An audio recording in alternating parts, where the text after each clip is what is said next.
Hello दोस्तों, welcome. इस video में हम क्लास 10th मैथ्स के चैप्टर नंबर 7 निर्देशांक ज्यामिति इसका इंट्रोडक्शन करेंगे। तो बेसिकली ये वीडियो जो है इसमें मैं आपको पूरे चैप्टर का निचोड़ बताऊंगा कि पूरे चैप्टर में किस तरह के फॉर्मूले हैं और उन फॉर्मूलों को किस किस तरह के क्वेश्चंस उन पे बन सकते हैं और उन फॉर्मूलों को उनमें कैसे यूज़ करेंगे।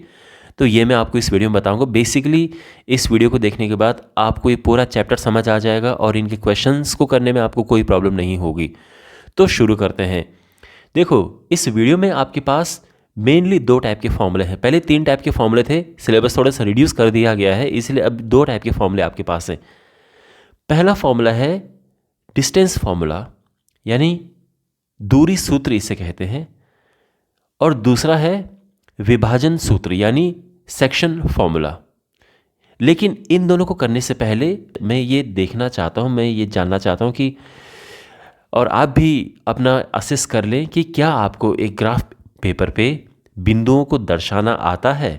तो यहाँ पे आप अपने सामने एक ग्राफ पे देख सकते हैं, ग्राफ बना हुआ है और यहाँ पे हमें इस ग्राफ पे हमें इन बिंदुओं को दर्शाना है ABCDEF।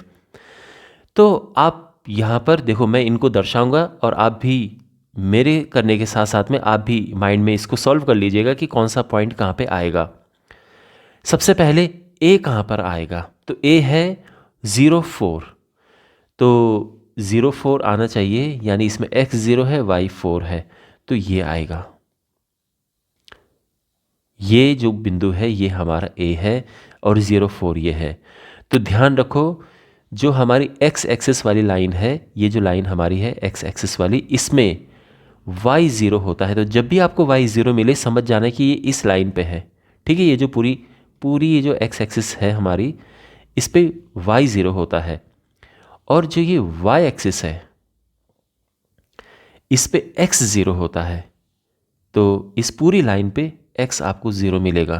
तो अगर अब जैसे आप जानते हैं कि जब भी हम कोई बिंदु दर्शाते हैं तो पहले x होता है और फिर y होता है। तो यहाँ पर आप देख सकते हैं x 0 है, तो ये तो पक्की बात है कि ये y एक्सिस पे है, और अब हमारा y 4 है तो 4 पे हमने लिख दिया है, तो a हमारा ये हो गया है। ठीक है ना। फिर है -4 0, यानी x -4 है y 0 है। तो अब आप समझ गए होंगे कि ये इस लाइन में पड़ेगा, और x -4 है यानी ये बिंदु है ये, तो ये B पॉइंट ये हो गया है।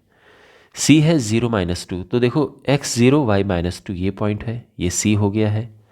D है 2 0, यानी x 2 है y 0 है, तो ये है हमारा D। अब E है 3, 2, तो x3 है y2 है, तो ये कहाँ पे होगा, x3 y2। देखो x3 इधर हो गया, y2 इधर हो गया, तो इनके हिसाब से अगर हम देखें तो ये बिंदु यहाँ पे और यहाँ पर ये होना चाहिए, तो ये बिंदु है। ठीक है ना। तो ये हो गया है यहाँ पर ये, तो ये हमारा E पॉइंट है, इसमें x3 है, आप देख सकते हैं x यहाँ पर 3 है और y यहाँ पे 2 है। वैसे ये सब आपका ऑलरेडी 9th क्लास में कवर हो चुका है, बट फिर भी मैं आपको एक रिवीजन करा रहा हूँ। और अब है x -3, तो x -3 एंड y -2, तो यहाँ पर x -3 है y -2 है, तो ये हमारा ये पॉइंट हो गया है। ठीक है ना। तो ये x इधर को ये -3 हो गया और y -2 हो गया है, तो और ये हमारा F पॉइंट है। तो इस तरह से बिंदुओं को हम ग्राफ पेपर पर दर्शाते हैं। ओके, और अब हम करेंगे इसका दूरी सूत्र।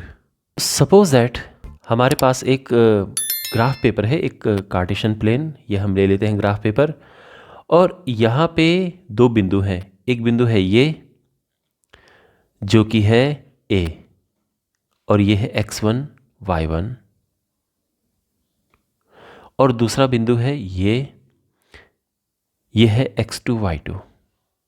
हमें इनके बीच की डिस्टेंस फाइंड करनी है, A से B के बीच की दूरी, हमें ये डिस्टेंस हमें फाइंड करनी है। ठीक है, ओके। तो जो सूत्र है इसको, इस दूरी का, ये है D, इसको D से लिखते हैं, या आप AB भी लिख सकते हैं। ये है square root x2 minus x1 square plus y2 minus y1 square. तो ये फॉर्मूला है, आपको याद बिल्कुल रखना है इसे। अच्छा, अगर आप ये जानने के लिए उत्सुक हैं कि ये फॉर्मूला बना कैसे है तो मैं आपको क्विकली बता देता हूँ। देखो, ये जो ए बिंदु है, अगर आप इस हिसाब से इसको देखें तो आप जानते हैं कि ये हमारा x1 होगा और ये हमारा y1 होगा, है ना। इसी तरह से जो बी बिंदु है ये x2 y2 है, तो इसका क्या मतलब है? इसका मतलब ये है कि ये x2 है और ये y2 है। ओके, अब हम एक काम करते हैं, इसको यहाँ लाइन ड्रॉ करते हैं, ये और ये मान लो कि ये C है। फाइन। तो अगर मैं आपसे ये पूछूं कि ये BC क्या है, यानी ये डिस्टेंस क्या है, तो आप आराम से समझ जाओगे। आप कहोगे कि सर ये जो डिस्टेंस है ये है, देखो ये जो पूरी हाइट है y2 है यहाँ से यहाँ तक, और जो इतनी हाइट है ये y1 है। तो अगर मैं इतनी हाइट की बात करूं तो क्या होगा? देखो ये y2 है, ये y1 है, तो ये हो जाएगा y2 माइनस y1। तो यानी जो BC है ये है y2 माइनस y1। अब AC की बात करते हैं, AC कितना है? तो देखो यहां से यहां तक जो है ये x2 है, यहां से यहां तक ये x1 है। आप देख सकते हैं यहां पे ये x1 है। तो अगर मैं इतने की बात करूं, केवल यहां से और यहां तक की, तो ये दूरी होगी x2 माइनस x1, यानी जो AC है ये है x2 माइनस x1। तो अब अगर हम यहां पर अप्लाई करें पाइथागोरस थ्योरम, तो AB स्क्वायर, देखो किस में पाइथागोरस थ्योरम अप्लाई करनी है? ट्राइंगल ACB में हमें पाइथागोरस थ्योरम अप्लाई करेंगे, पाइथागोरस थ्योरम। तो AB स्क्वायर बराबर होता है, यानी कर्ण का वर्ग बराबर बाकी दो भुजाओं के वर्गों का योग, AC square plus BC square. तो जो AB है ये तो हमें निकालना है, AC की जगह पे हम लिखेंगे ये, यानी x2 माइनस x1 का स्क्वायर हो गया, और BC की जगह पे लिखेंगे ये, यानी y2 माइनस y1 का स्क्वायर। और इसी तरह से, इसी वजह से, यानी देयरफॉर वी हैव, अभी हमारे पास ये फॉर्मूला बन चुका है, plus y2 minus y1 square. ठीक है, तो एक छोटा सा मैं आपको बताना चाह रहा था, वैसे इतना आवश्यक है नहीं ये जानना, ये अगर आपको पता है सीधे से तो इनफ है। ठीक है, आप इसके सभी क्वेश्चंस को आराम से कर सकते हैं। अब मैं आपको बताता हूं कि ये जो डिस्टेंस फॉर्मूला है, दूरी सूत्र है, इस पर आपके पास किस किस तरह के क्वेश्चंस आते हैं। तो सबसे पहले हमारे पास जो क्वेश्चन आते हैं, बिंदुओं की संरेखता। तो 3 बिंदु ABC, ये संरेख का मतलब होता है एक ही रेखा में होना, एक ही लाइन में होना। तो 3 बिंदु ABC एक ही लाइन में है यदि, तो देखो 3 बिंदु अगर एक ही लाइन में हैं तो आप समझ सकते हैं। देखो ये A है, ये B है, ये C है, या फिर ये ऐसे भी हो सकता है कि A यहाँ पर हो, C यहाँ पर हो, B यहाँ पर हो, या ऐसे भी हो सकता है कि मान लो कि B यहाँ हो सकता है, A यहाँ हो सकता है, C यहाँ हो सकता है, कैसे भी, किसी भी इस तरह से हो सकता है। ठीक है ना। तो ये संरेख है यदि, तो उसमें अब आप समझ सकते हैं कि अगर आप ये दूरी निकालो यहाँ से यहाँ तक, फिर ये निकालो और इनको प्लस कर दोगे तो बिल्कुल ये आ जाएगा ना, AC आ जाएगा। तो यहाँ पर अगर हमारे पास AB प्लस BC बराबर है AC, तो इसका मतलब ये है कि ये तो ABC संरेख है। अगर तो हो सकता है कि ये इस तरह से आए, या हो सकता है कि ये पलट के आए, यानी आप AB प्लस AC हो वो BC के बराबर हो, या हो सकता है कि AC प्लस BC हो वो AB के बराबर हो, जो कि इस केस में है। तो इस इनमें से किसी भी प्रकार का आपके पास केस आ सकता है। ठीक है, कोई भी हो सकता है। यानी मान लो आपने AB निकाला, AB आपका आया 4, आपने BC निकाला वो आया आपका 6, आपने फिर ए सी निकाला, वो आया 2। तो आप समझ सकते हैं ना कि अगर आप इसको और इसको प्लस करोगे तो ये बीच वाले के इक्वल आ जाएगा।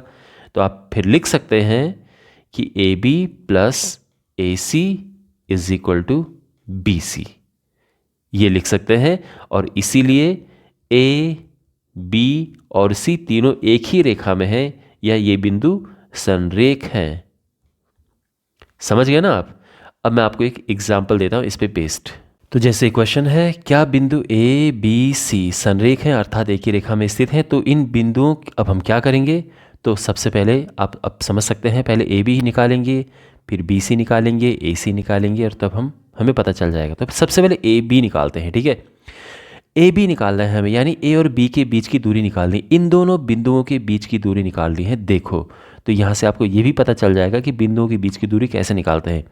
आप फोकस करो ए पे और बी पे, ठीक है ना। तो ए का जो बिंदु है इसको हम ले लेंगे x1 y1, और बी का जो बिंदु है इसको ले लेंगे x2 y2, ठीक है। अच्छा, अब हमारे पास जो फॉर्मूला है वो है x2 minus x1 square plus y2 minus y1 square. अब यहाँ पे हम x2 इनकी वैल्यूज पुट करते हैं। x2 क्या है? 0 है। x1 क्या है? -2 है, आप देख सकते हैं ना।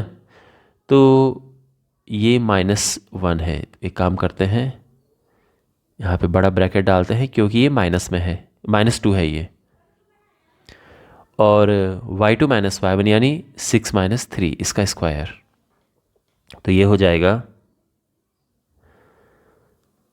0 प्लस 2 यानी ये 2 का स्क्वायर हो जाएगा, और ये 6 माइनस 3 यानी 3 का स्क्वायर हो जाएगा, और ये हो जाएगा 4 और ये 9, और ये टोटल आ चुका है √13। ठीक है, क्लियर इतना? अब निकालते हैं बी और सी के बीच की डिस्टेंस। तो अब जो है बी और सी पे फोकस करो, और अब x1 y1 हम ये हटा देंगे। अब बी और सी पे फोकस करो, तो अब हमारा x1 y1 ये है और x2 y2 इस तरह से है। ओके, तो मैं अब सीधे निकालता हूँ इसे। x2 माइनस x1 यानी 4 minus 0 square plus y2 minus y1 यानी 12 माइनस 6 का स्क्वायर, और ये हो जाएगा 4 स्क्वायर प्लस 6 स्क्वायर। तो 4 स्क्वायर प्लस 6 स्क्वायर यानी 4 का स्क्वायर होता है 16, और ये होता है 36। तो ये आ जाएगा √52। √52 होता है 13 चौको 52। तो 4 का 4 का वर्गमूल बन के 2 बाहर आ गया, 13 अंदर ही रह गया, इस तरह से। ठीक है, चलो ठीक है यहाँ तक। अब AC देखो, AC। तो अब हम क्या करेंगे कि जो x1 y1 है चेंज कर देंगे। अब हमारा जो x1 y1 है वो ये है, और x2 y2 ये है। ओके, तो अब क्या होगा? तो अब फिर वही है x2 माइनस x1 यानी 4 माइनस -2। देखो ये -2 आ रहा है, तो ये +2 हो जाएगा। जैसे ये +2 यहाँ पे हुआ था ना, आपने देखा, तो वैसे ही यहाँ पर इसका स्क्वायर, और दूसरा है 12 माइनस 3 इसका स्क्वायर। तो ये हो जाएगा 6 का वर्ग प्लस 9 का वर्ग। ये हो जाएगा 6 6 36 प्लस 81, और ये हो जाएगा प्लस करके 7 117। ये होता है 117। 13 इंटू 9, 9 का वर्गमूल 3 बाहर आता है, और ये 13 अंदर बच गया। अब आप यहाँ पे नोटिस करेंगे कि अगर आप इसे और इसे प्लस करते हैं तो बिल्कुल ये आता है ना। आप लिख सकते हैं, चूंकि √13 प्लस 2√13 ये होता है 3√13। देयरफॉर इसीलिए AB प्लस BC ये हो जाएगा AC। ठीक है ना। और हम ये कह सकते हैं कि इसीलिए A, B और C एक ही रेखा में स्थित हैं या संरेख हैं। ओके, तो आई होप आपको ये समझ आया होगा। अब देखो ये जो क्वालिटी है ना डिस्टेंस निकालने की, ये बहुत जगह यूज़ होती है। तो यहाँ पे तो आपने देखा कि कैसे हम संरेखता दर्शाते हैं, दिखाते हैं कि बिंदु संरेख है। लेकिन अगर आपके पास क्वेश्चन इस तरह से है कि बिंदु हैं, 3 बिंदु हैं, और वो आपके पास इस तरह से हो सकते हैं कि बिंदु ए, बी और सी 3 बिंदु हैं, तो सिद्ध कीजिए कि ये बिंदु किसके शीर्ष हैं। सिद्ध कीजिए कि ये जो बिंदु है एक समबाहु त्रिभुज के शीर्ष हैं। समबाहु त्रिभुज के शीर्ष हैं। ये अगर हमें सिद्ध करना तो क्या करना पड़ेगा? देखो, समबाहु त्रिभुज क्या होता है? कोई भी जो त्रिभुज जिसकी तीनों भुजाएं आपस में बराबर होती हैं वो समबाहु त्रिभुज होता है। तो अगर ये समबाहु त्रिभुज इस तरह से ये ए बी सी है, तो अब आप समझ सकते हैं कि तीनों भुजाएं इसकी बराबर होती हैं। तो आपने करना क्या है? आप पहले ए बी निकालो, फिर आप बी सी निकालो, और उसके बाद आप ए सी निकालो, और आप ये पाएंगे कि तीनों बराबर हैं। ए बी बराबर है बी सी और ये बराबर है ए सी के। अगर तीनों बराबर हो गए तो यानी ए बी और सी एक समबाहु त्रिभुज के शीर्ष हैं। यह इस प्रकार से भी आ सकता है कि यह एक समद्विबाहु त्रिभुज के शीर्ष है। समद्विबाहु त्रिभुज के शीर्ष हैं। तो समद्विबाहु त्रिभुज में क्या होता है? आई एम श्योर आपको पता होगा कि ये ए है, ये बी है और ये सी है। तो आपको 2 भुजाएं इसमें बराबर मिलेंगी। तो ए बी बराबर बी सी है। ये आपको तीसरी भुजा के बराबर नहीं मिलेगा, ठीक है ना? तो जो तीसरी भुजा होगी ये इसके बराबर नहीं। देखो, कोई ज़रूरी नहीं कि इसी तरह से हो सकता है कि आप ए सी निकालो वो बी सी के बराबर हो, जो कि ए बी के बराबर न हो, ऐसा भी हो सकता है, ठीक है ना? तो ऐसा कोई ज़रूरी नहीं कि ए बी और बी सी ही बराबर होने चाहिए। ए सी और बी सी भी बराबर हो सकते हैं, या फिर जो ए बी है वो ए सी के बराबर हो सकता है। तो ये किसी भी रूप में आ सकता है, और ये फिर किसके? बी सी के इक्वल नहीं होगा। तो ये है। और इसके बाद फिर जो बहुत इंपॉर्टेंट है, जिसके क्वेश्चंस बहुत बनते हैं, वो है कि समकोण त्रिभुज के शीर्ष हैं।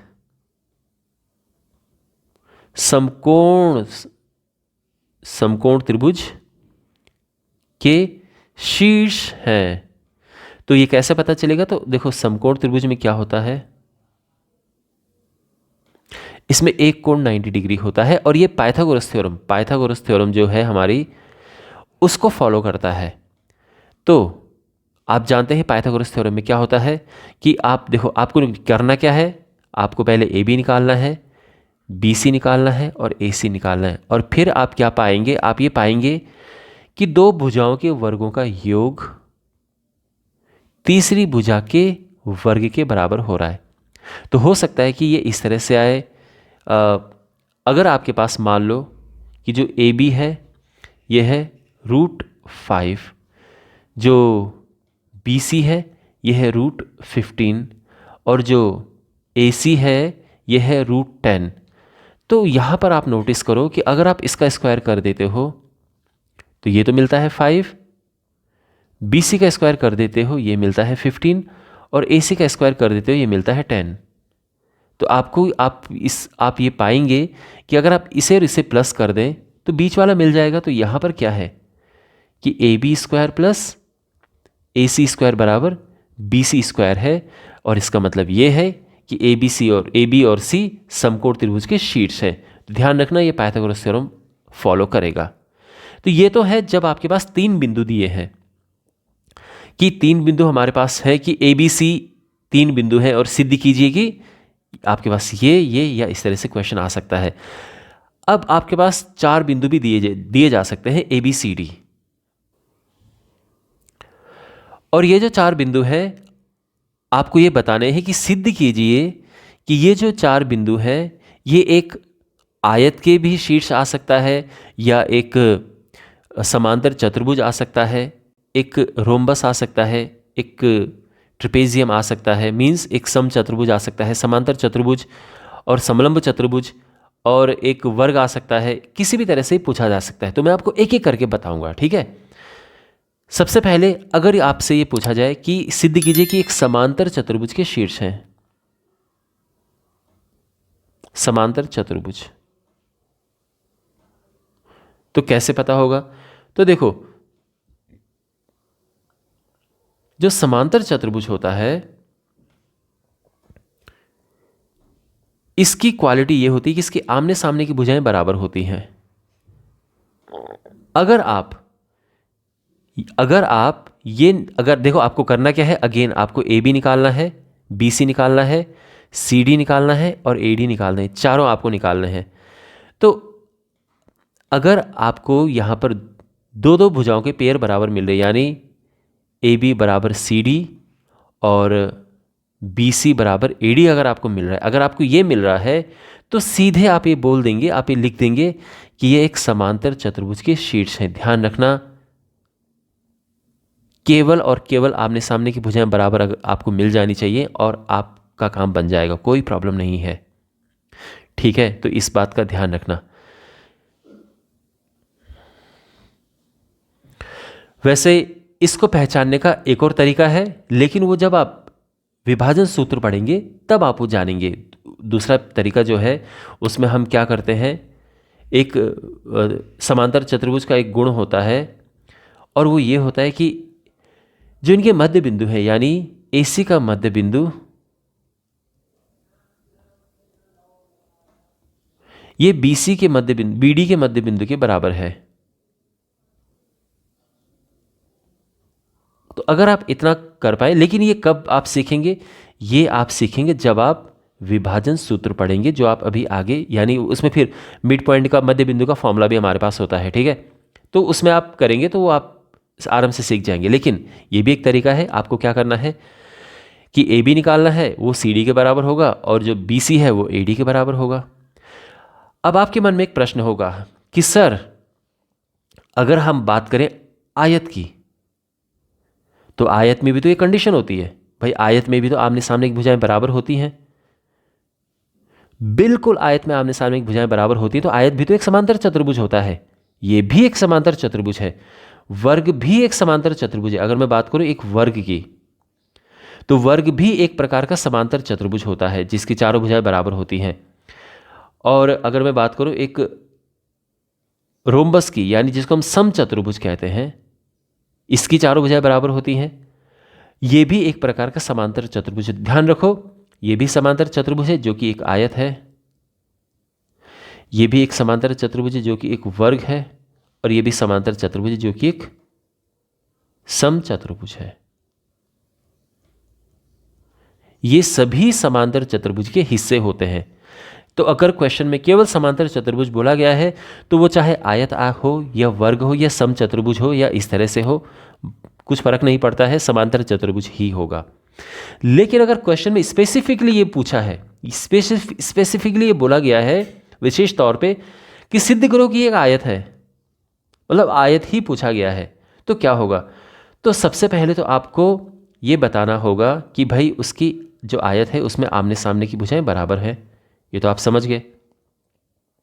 तो इसमें जो है ये आमने सामने की जो इसकी भुजाएं हैं ये बराबर है। तो आप ये कहेंगे कि अगर ये ए बी सी डी है तो ए बी बराबर ये डी सी होगा या सी डी होगा, और जो ए डी है वो बी सी के बराबर होगा, ठीक है ना। तो इस तरह से, लेकिन साथ में अब इतना तो हमने यहाँ भी किया था समांतर चतुर्भुज में, तो इसमें हम क्या ऐसा निराला करेंगे? तो इसमें हम करेंगे, देखो जो इसके विकर्ण हैं, आयत के विकर्ण ये बराबर होते हैं। ध्यान रखना, आयत के विकर्ण बराबर होते हैं। तो इसमें साथ में आपके पास ये भी आएगा कि जो ए सी है वो बी डी के बराबर होगा। तो आयत के विकर्ण बराबर होते हैं, तो आपको ये तो निकालना ही है, साथ में ये भी निकालना है। तो ये अब आयत हो चुका है। तो आयत के आमने सामने की भुजाएं बराबर होंगी और साथ में विकर्ण भी बराबर होंगे। तो अब आप जब ये प्राप्त कर लेंगे इतना, तो आप ये सिद्ध कर पाएंगे कि हाँ भाई ये एक आयत है। अब हम बात करते हैं कि अगर ये पूछा हो कि ये वर्ग है, तो उसके लिए हम क्या करेंगे, और मैं बस आपकी जानकारी के लिए बता दूं कि वर्ग भी एक प्रकार का आयत होता है, ठीक है ना, क्योंकि ये जो कंडीशन है ये वर्ग में भी आती है, आमने सामने की भुजाएं बराबर और ये जो विकर्ण है ये भी बराबर। लेकिन वर्ग में एक एक्स्ट्रा चीज आती है, वो एक्स्ट्रा बात ये है कि वर्ग की चारों भुजाएं बराबर होती हैं। इसमें आमने सामने की तो बराबर होती ही हैं, लेकिन चारों भी बराबर होती हैं।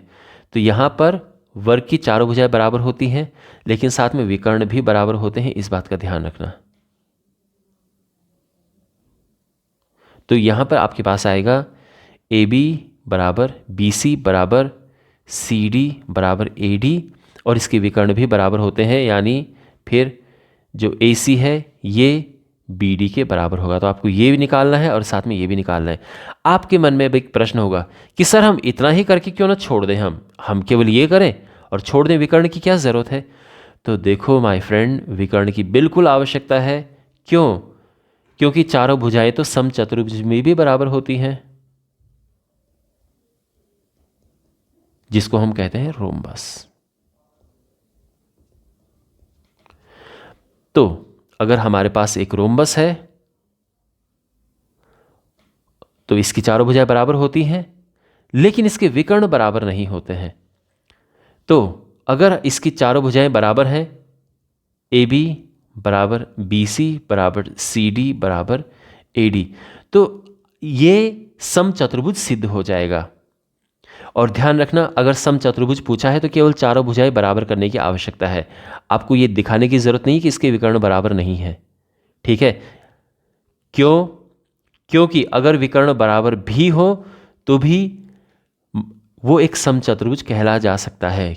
मेरा कहने का मतलब ये है कि जो वर्ग है वो भी एक प्रकार का समचतुर्भुज है, ध्यान रखना, वर्ग भी एक प्रकार का समचतुर्भुज है, ठीक है। लेकिन वर्ग में एक कंडीशन एक्स्ट्रा आती है, और वो ये आती है कि इसके विकर्ण बराबर हो जाते हैं।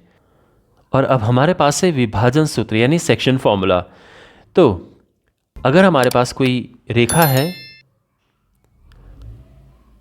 ये A है और ये B है, तो और दूसरी बात है कि रेखा होना आवश्यक नहीं है, केवल बिंदु भी हो सकते हैं, कि एक बिंदु ये है और दूसरा बिंदु ये है, इनको ज्वाइन करने वाली कोई रेखा है जिसको विभाजित किया गया है, ऐसा क्वेश्चन आपके पास आ सकता है, ठीक है ना। तो A और B को ज्वाइन करने वाली जो रेखा है उसको कोई तीसरा बिंदु C है, वो विभाजित करता है M/N में। तो फिर C के क्या निर्देशांक होंगे, यही ये क्वेश्चन है।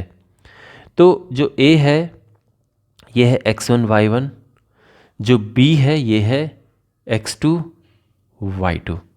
तो जो C है इसके क्या निर्देशांक होंगे, यही विभाजन सूत्र से पता चलता है। तो C जो है वो xy है, और xy यहां पे क्या होगा, तो x बराबर है mx2 plus nx1 upon m plus n, और y है my2 plus ny1 upon m plus n। ये है विभाजन सूत्र हमारा। ओके, तो अगर हमारे पास क्वेश्चन ऐसा है, और ध्यान रखना विभाजन दो तरह से होता है, एक होता है आंतरिक और एक होता है बाह्य। ये आंतरिक विभाजन है। बाह्य विभाजन में क्या होता है कि हमारे पास मान लो कि दो बिंदु हैं, ये इनको ज्वाइन करने वाली कोई रेखा है, ये A B, कोई तीसरा बिंदु इनके बाहर है C। तो अगर A से लेके C तक मान लो ये है, और ये B से C तक है, ये जो अनुपात है ये है M/N। तो फिर हम कह सकते हैं कि इसका बाह्य विभाजन हुआ है M/N में। और फिर ये C बिंदु के पॉइंट के क्या कोऑर्डिनेट होंगे, तो x हो जाएगा यहाँ पर हमारे पास, केवल प्लस की जगह पे माइनस आ जाएगा, बाकी सब कुछ सेम रहेगा, mx2 minus nx1 upon m minus n, my2 minus ny1 upon m minus n, plus की जगह पे माइनस आ जाएगा। ये है एक्सटर्नल डिवीजन, बाह्य विभाजन। तो बेसिकली इस तरह से इनका आंतरिक और बाह्य विभाजन होता है, बट आपके पास मोस्टली आंतरिक मिलेगा, ज़्यादातर आपके पास ये होगा। ठीक है, अब इस पे क्वेश्चन कैसे बनते हैं देखो, जिससे कि आपका ये पूरा कॉन्सेप्ट क्लियर हो। क्वेश्चन एग्जाम्पल मैं आपको समझाता हूँ। सपोज दैट क्वेश्चन आपके पास इस तरह से है कि एक बिंदु ए है जो है -1 2, और दूसरा बिंदु है बी जो कि है 4 3। अब इनको ज्वाइन करने वाली एक रेखा है और इसको एक बिंदु सी है, ये 1:3 में विभाजित करता है। तो सी के क्या निर्देशांक होंगे, ये हमारा क्वेश्चन है कि सी के क्या कोऑर्डिनेट्स होंगे। तो बिल्कुल सिंपल है, यहाँ पर ये हो गया है x1, ये y1 है, ये x2 y2 है, और ये हो जाएगा m और ये है n जो विभाजन कर रहा है, यानी जो अनुपात है विभाजन करने का 1:3 है। ठीक है, ये है विभाजन करने का अनुपात, और ये जो अनुपात है ये है m/n। इस तरह से हम ये अनुपात लिखते हैं। तो जो x होगा वो क्या होगा, तो जैसे आप जानते हैं mx2 plus nx1 upon m+n। तो यहाँ पे वैल्यूज पुट करते हैं। m है, ध्यान रखना m ये है, n ये है, तो m x2 दिख रहा है ना आपको, n x1 अपॉन m+n,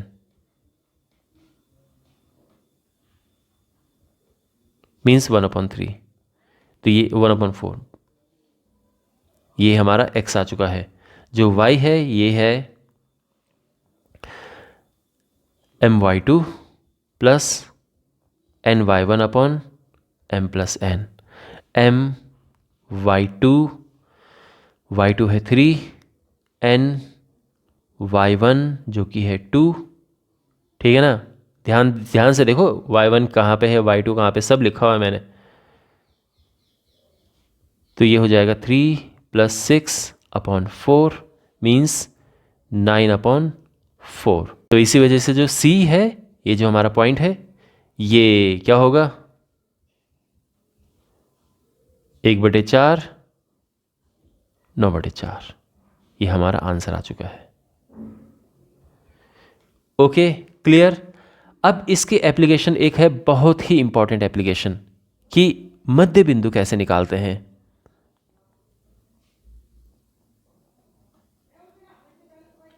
तो अगर हमारे पास कोई एक एक लाइन सेगमेंट है, रेखाखंड है, जिसका A है x1 y1 और B है x2 y2, और हमें इसका मध्य बिंदु निकालना है, मिड पॉइंट निकालना है। तो जो इसका मध्य बिंदु होगा,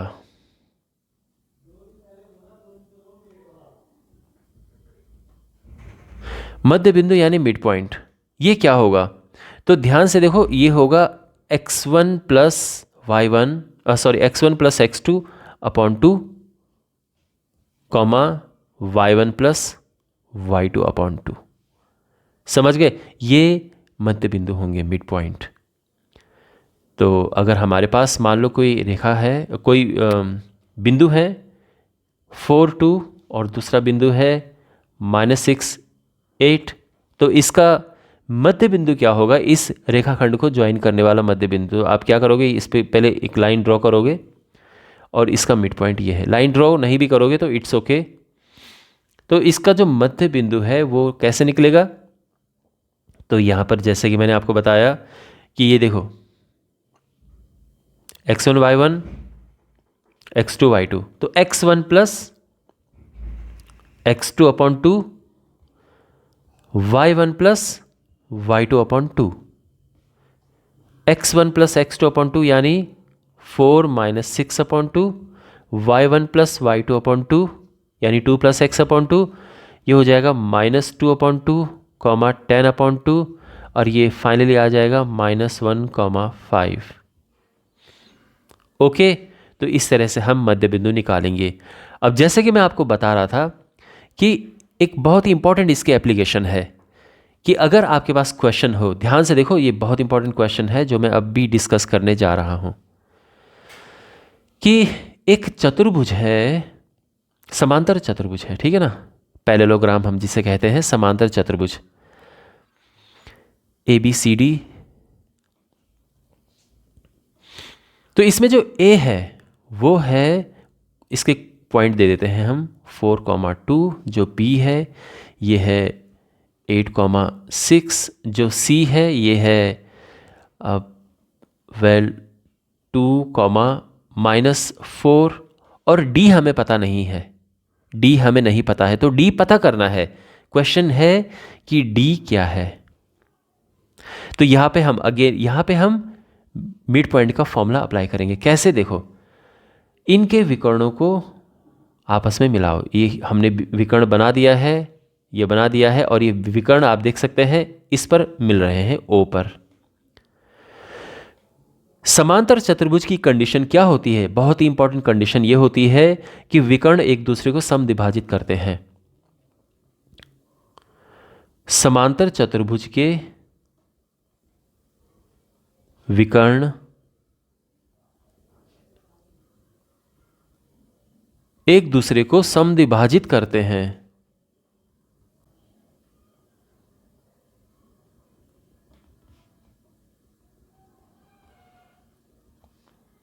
समद्विभाजित करते हैं तो इनके मध्य बिंदु सेम होंगे, इनके जो मध्य बिंदु हैं वो सेम होंगे, एक ही होंगे या एक ही है। तो इसका मतलब ये है कि AC का मध्य बिंदु बराबर होगा AC के मध्य बिंदु के निर्देशांक बराबर BD के मध्य बिंदु के निर्देशांक।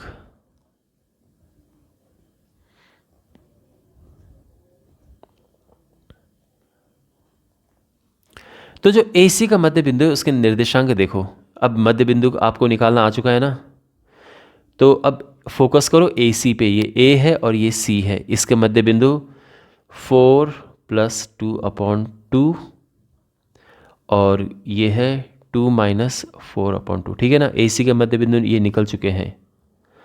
BD के मध्य बिंदु, अब D हमें पता नहीं है तो इसको मान लो x, y, जो कि हमें निकालना भी है, ठीक है। अच्छा, तो BD होगा x + 8/2, y + 6/2, ठीक है। अब इनको हम सिंप्लीफाई करते हैं तो ये हो जाएगा 6/2 - 2/2, और ये है x + 8/2 y + 6/2। आप इसको चाहो तो काट सकते हो या ऐसे भी कंपेयर कर सकते हो। चलो फिलहाल इसको काट देते हैं। ये है 3 - 1 और ये हो जाएगा x + 8/2 y + 6/2। अब हम इन्हें कंपेयर करेंगे तो देखो x + 8/2 बराबर आ जाएगा 3, इसको क्रॉस मल्टीप्लाई करेंगे तो x + 8 = 6 आ जाएगा, और x आ जाएगा 6 - 8 यानी -2, करेक्ट। और अब हम y वाले हिस्से को कंपेयर करेंगे इसको इसके साथ, है ना। देखो हमने x वाले को x के साथ कंपेयर किया और y वाले को y वाले के साथ, तो y + 6/2 = -1 है, क्रॉस मल्टीप्लाई करेंगे y + 6 आ जाएगा -2 और x आ जाएगा -2 - 6 यानी -8। तो इसी वजह से y, और इसी वजह से जो हमारा D पॉइंट है ये हो जाएगा -2, -8, और ये हमारा आंसर है। ओके, तो आई होप आपको ये समझ आया होगा किस तरह से निकालते हैं। तो क्वेश्चन आपके पास इस तरह से भी आ सकता है कि जो एक वृत्त है इसका केंद्र दिया है, तो ये हमारे पास एक वृत्त है और इसका केंद्र दिया है ये 4, 3। एक कोई व्यास है, तो ये हम व्यास इस पे ड्रॉ कर देते हैं। इस व्यास का जो एक सिरा है ये है -2, 4, तो इसका दूसरा सिरा ज्ञात कीजिए। तो इसका दूसरा सिरा मान लो कि एक्स वाई है, हमें एक्स वाई बताना है इसमें। तो ये मध्य बिंदु हो गया ओ, ये हो गया ए और ये हो गया बी। तो जो ओ है देखो इसको कैसे करेंगे, तो यहां पर ए बी का मध्य बिंदु क्या है, ओ है, मध्य बिंदु ओ है। तो ए बी का मध्य बिंदु क्या होगा, आपको मैंने अभी बताया मध्य बिंदु का फॉर्मूला। तो ए बी पे फोकस करो, देखो ये x1 है, ये y1 है, ये x2 है, ये y2 है। तो क्या होगा, x1 plus x two upon two, यानी -2 प्लस एक्स अपॉन टू, और y के लिए हो जाएगा 4 प्लस वाई अपॉन टू, और ये इक्वल हो जाएगा मध्य बिंदु यानी 4 3 के। ओके, तो यहाँ पर अब आप कंपेयर कर सकते हैं बहुत आराम से, यानी -2 प्लस एक्स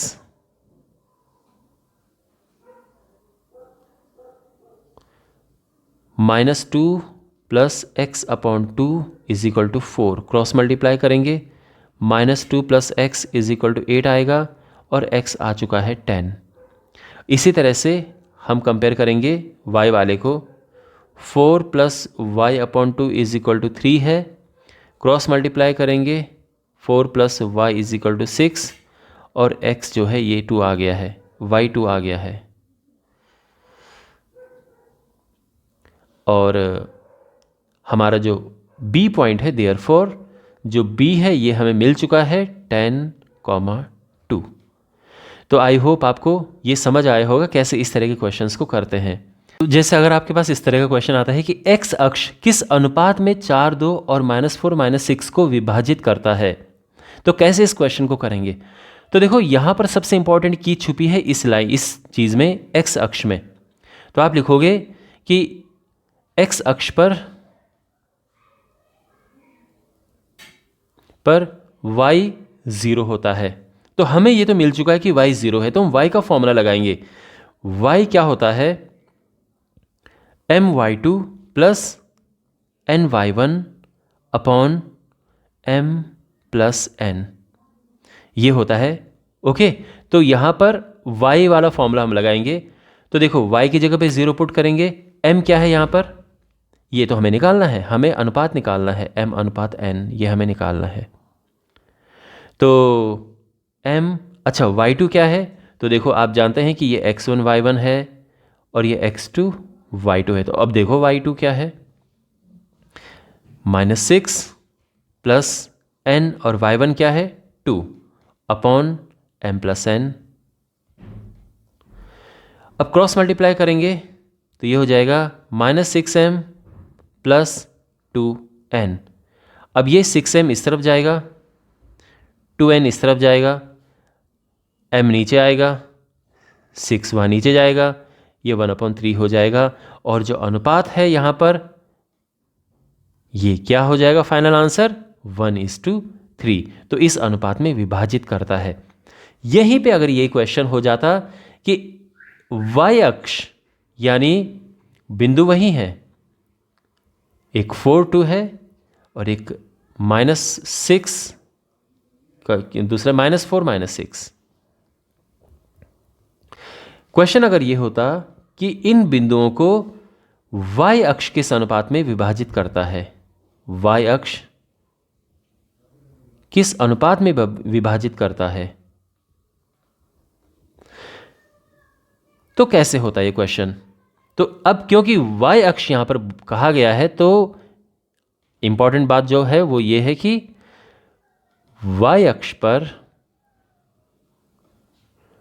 x 0 होता है। तो अब x वाला फॉर्मूला यहां पे लगेगा, x is equal to mx2 plus nx1 upon m plus n। तो ये m अनुपात n तो हमें निकालना है, अनुपात निकालना है, x1 y1 x2 y2 ये है। तो सब वैल्यूज पुट करते हैं, ये 0 हो गया, m x2 n x1 upon m plus n, cross multiply करेंगे 0 हो जाएगा, -6m प्लस 4n। तो ये हो जाएगा 6m is equal to 4n, ये नीचे जाएगा और ये इधर जाएगा, ये 2/3 हो जाएगा। तो इस तरह से जो अनुपात है ये 2:3 आ गया है और ये हमारा आंसर है। तो ऐसे इनको करते हैं। ओके, ऑलराइट, आई होप आपको ये वीडियो अच्छे से समझ आया होगा और इस चैप्टर का मैंने पूरा निचोड़ इस वीडियो में डाल दिया है। तो इस वीडियो के थ्रू अब अगर आपने वीडियो अच्छे से देखा तो आई एम श्योर आपको एक्सरसाइज को करने में कोई प्रॉब्लम नहीं होगी। तो अपना फीडबैक कमेंट बॉक्स में देना, आपको वीडियो कैसा लगा है। बाकी वीडियोस के लिए आप डिस्क्रिप्शन बॉक्स और कमेंट बॉक्स में प्लेलिस्ट चेक कर सकते हैं। मिलते हैं अगले वीडियो में। Thanks for watching.